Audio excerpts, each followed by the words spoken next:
Hola chicos. Okay, so here I am. Well, a week after telling you I didn't think school was going to get cancelled, I'm teaching you from my dining room. Okay, um, so here we are. You got your books, you got your pens. I set you some work on e-prose, on the exam questions. That's going to be the next part of this lesson. But for today, we're going to get started because you must be bored because you've logged on to my YouTube channel right down below. Don't forget to like and subscribe. Don't hit the thumbs down arrow, that's just upsetting. It shatters my fragile confidence. Let's just get started for today because we have got a title and it's Como era la ciudad? How was the city? Martes el 24 de marzo, put the date in Spanish as well. Just a nice little reminder of that time you got an elongated holiday from school. So where we're going from here, we've got your starters. So I know I keep asking the same questions, but here we are. What is the difference between a ciudad and a pueblo? There's two possible answers, and I know I've spelled possible wrong because my spell check's in Spanish. So it's two possible answers, and I know that some people get these correct all the time and some people don't. The key is if I keep nagging you, you'll all get them right. And I know it's just pub quiz knowledge, but it's always good to know these things. So the answer number one, una catedral. What is a catedral? It's a cathedral. It's only missing one letter. It's missing the H. And the next one, una universidad. Anything that ends in idad ends in ity in English, like electricidad and ciudad and obesidad. There you go. So you've got three examples. The next bit that we're looking at, I want you to write this out, highlight the preterite, and underline the imperfect tense. Okay, you've got the verb endings in your book, so it should be quite simple with that respect. But obviously you've got phrases that you're going to recognize in both. So, cuando yo era pequeño, iba de vacaciones con mis tíos a las islas griegas, pero el año pasado fui a la República Dominicana con mis abuelos. El hotel había una sauna, pero no tenía ni cancha de tenis. Fue una experiencia inolvidable. Okay, so once you've copied that out, highlighted the preterite, underlined the imperfect, and you've got something in your book very similar to this from last lesson. So I know you can do this. Once you've done that, I want you to answer these couple of questions. Who did they used to go on holiday with and where? What did the hotel have and not have? That last sentence. Fue una experiencia inolvidable. Is that positive or negative? And tell me why. Okay, next video I'm going to be going through the answers of this video so you can mark your own work. Okay, so obviously we're looking at the imperfect tense, which is used for describing things in the past. El hotel estaba en la costa. The hotel was on the coast. Tenía una piscina antigua. It had an old swimming pool. And the reason why we're using estar and tener, they're key verbs that you'd use to describe the past. Obviously, you're not talking about specific things because that's what preterite tense is there for. Preterite tense, you describe events in the past. Imperfect tense, you're describing the past in general. You're describing what the past looked like, what it had, what the place that you stayed, what that had. So estar uses the different tense endings, the aba, abas, aba, abamos, abais, abam. You take off the ar and then you put that on the end. Er and ir, you use the ias, iamos, ian. You've got these in your books already. I'm just going through these, and don't forget, if I'm going too quick, you can pause it, you can go back, you can copy these in. Practice makes perfect. And the fact that we're getting to do this at your pace, I'm going to probably rattle through this quite quick because I'm not getting stopped. It's kind of ideal, really. So you can pause that if you wanted to. So this bit, paying attention how to use tenir and había slightly differently. Okay, so tenir is what it had. Okay, it comes from the verb tener, which is to have. So the hotel had a bar, el hotel tenía un bar. En el hotel, because you're describing what there was. In the same way that you use I, which is there is, you're saying in the hotel there was a bar. So you have to be specific about being in the hotel. I know it sounds a bit strange, but once you get used to it, and if you can prove that you know the difference between them, then that works a lot for you. If you're saying what it didn't have, you have to be very careful, okay? Because you don't use the article before the noun. I know that makes no sense, but if you just look at this right here, no tenía ni bar. You don't have to say un bar, it's just ni bar, ni sauna. Okay? Tampoco, we are going to look at this, it comes up a lot. Tampoco, it's like a negative way of saying también. Okay? The only thing is, it's not followed by a very overtly negative word. It's not followed by a no or a ni or anything like that.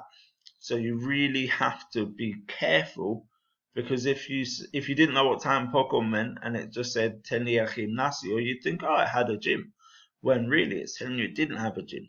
Tampoco tenía gimnasio, nor did it have a gym. And I did reference this in the beginning. El hotel había una sauna, pero no tenía ni cancha. I didn't put the una cancha in front of it. Okay? If that didn't make sense, it's okay. It's details. We're just going through this quick sticks. So we've got these that I know that we started to look at in class. The ones who did show up to class, there was quite a depleted class last lesson. So whether you've done this or not at the beginning in your books, I'm not entirely sure. Okay, so you've got the 4 people talking about what it was like where they went on holiday. And all I want you to do is tell me the name of the person who stayed somewhere with good sports facilities on the outskirts of the city, with facilities for washing clothes, which is a cognate for you, with a car park, somewhere that was noisy, somewhere that was cheap, somewhere that was expensive. And all I want you to do is give reference to the word that gave the game away for you. So I'll give you an example. Number 1, who stayed somewhere with good sports facilities, is Yoli. Yoli, you can see the name, and you can see where she said, en el barco había una piscina cubierta, had a covered swimming pool, y un gimnasio. You don't have to go nuts, I don't want your life story. Just put the name of the person and the word that gave the game away for you. Okay, so if you want to get this done, you can pause me now. Okay, so you finished that by now. The next thing that we're moving on to is the vocabulary. So you've already looked at this. If you wanted to copy this out or just get your vocab books out, that would be a good idea. I'm going to take it from the top. So lo bueno, lo malo is the good thing and the bad thing. Del pueblo, de la ciudad, of the town, of the city. Era que was that. Era demasiado, which is too much. Muy, which is very. Bastante, which is quite. I feel like some of these you're going to know. So if I skip any, then just use word reference to help you. I'm just going to go through the ones that I think you might have trouble with. For example, animado on the right hand side there. Animado is busy. It's animated. Bonito is pretty or beautiful. Pintoresco is picturesque. Tranquilo, tranquil. Antiguo is like antiques, and antiques are old. Antiguo means old. Histórico, historical. Turístico, touristy. Is that a word? It is now. Ruidoso, which is noisy. And then the words on the far side, because we've already gone between tenía and había. Mucho and mucha is a lot. But what they're doing is they're showing you the difference between masculine, masculine plural, feminine plural. So, ambiente is atmosphere. Tráfico, self-explanatory. ¿Qué hacer it comes up a lot in textbooks, it comes up in exams, because it's a very general answer.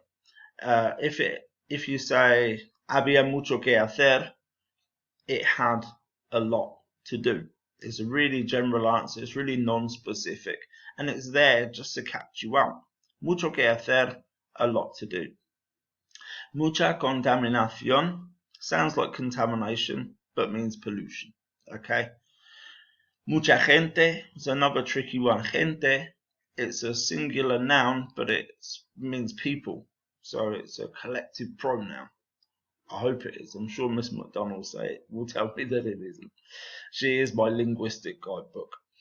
Muchos espacios verdes, green spaces, lugares de interés, places of interest, monumentos, you know that one, turistas, I'm guessing you know that one, it's tourists, muchas discotecas, clubs, discos, tiendas, two meanings, tents, shops, because once upon a time, shops were tents.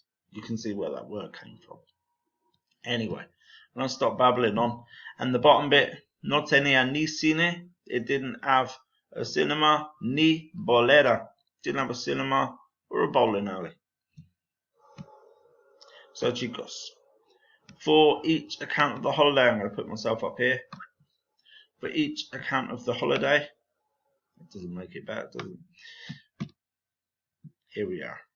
I want the accommodation they stayed in English, the location, the good points, the bad points, all in English, okay? Remember, you've got all of the vocab down here. You've got the vocab in front of you. All I want you to do is pick out the four things, okay? So we'll do the first one together. Me quedé en una pensión pequeña. The starter for last lesson, I did una pensión as a starter. It sounds fancy and it is a cognate, but it's a cognate from other languages and not English. Una pensión is a bed and breakfast. Okay. Estaba en un pueblo pequeño. Pueblo pequeño. Pueblo, town, pequeño, little town. Y me gustó mucho. You know they're talking in the past anyway, so you can immediately see the difference between me gusta, I like, and me gustó, which is I liked. Okay, so the small town that they stayed in. Lo bueno, the good thing of the town, era que era muy pintoresco. Okay, pintoresco, picturesque. Además, furthermore, fancy way of saying también, no había muchos turistas. People see that as a positive, that there wasn't a lot of tourists. Sin embargo, this is the point where it changes. Sin embargo means, however, lo malo, the bad thing, era que era un poco aburrido. Now this is a common complaint from teenagers on holiday, is a little bit boring. Porque no había mucho que hacer. There wasn't much to do. Tampoco, and this is where it catches you out because there's no there. If you don't know what tampoco means, you don't know what the sentence means. You take it the wrong way. Tampoco, neither did it have, tenía, muchas tiendas, a lot of shops. So the bad points were, it was a bit boring because there wasn't much to do, nor was there a lot of shops. Okay, so I'm going to pause it. It's coming to the end of the video now, but you can pause it, you can go back through, you can do everything at your own pace now. So you've got 3 more to write about. Okay, it's chopped off a little bit at the bottom. Don't worry about that. Okay, so next video, I'm going to be going through this and you can mark off your work. Okay, muchas gracias if you made it to the end of that video without dropping off asleep. I'm going to go because Cash in the Attic's on. Okay, muchas gracias chicos and I'll speak to you soon. Adios.